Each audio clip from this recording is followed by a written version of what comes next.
I've been backpacking for about 20 years.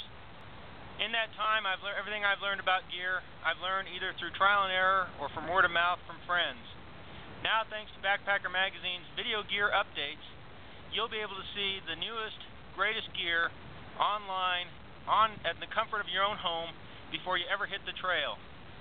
Today, we're in Bandelier National Monument in New Mexico, central New Mexico.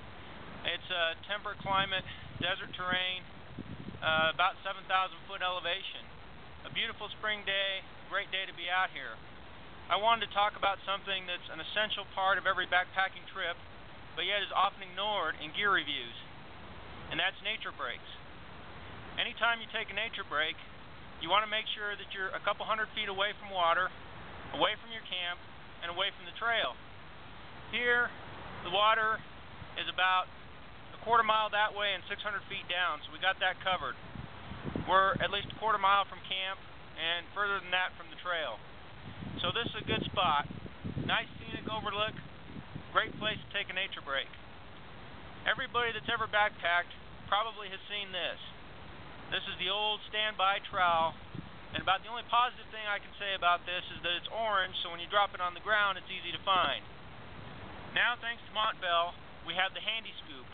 Made of stainless steel, it's a lot tougher than this ever was.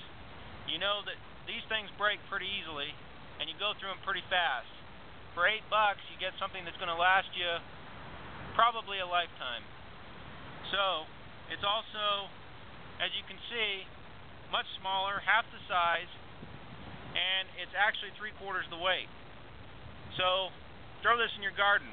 That's what it's good for. Anytime you go out to take a nature break, you should take everything in a ditty bag. This is a waterproof ditty bag because at some point it's going to rain on you when you're doing this. Inside your bag, you should have an empty quart bag for used toilet paper, snack-sized bags to put the toilet paper in and then to double bag it. Always keep your toilet paper in a Ziploc, quart-sized Ziploc bag so that it doesn't get wet. And always carry hand sanitizer for afterwards. In the winter, when it gets cold, this stuff can freeze, so you want to keep it in your tent. But in the summer, 3 season, it can sit in the bag. Now for the Handy Scoop. The great thing about this is it's so rugged and tough. And in terrain like we have here in the desert southwest, sometimes you hit pretty hard ground because it doesn't get a lot of moisture.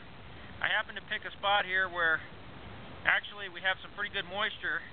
So as you're digging, you can see that it really pulls up that dirt for you.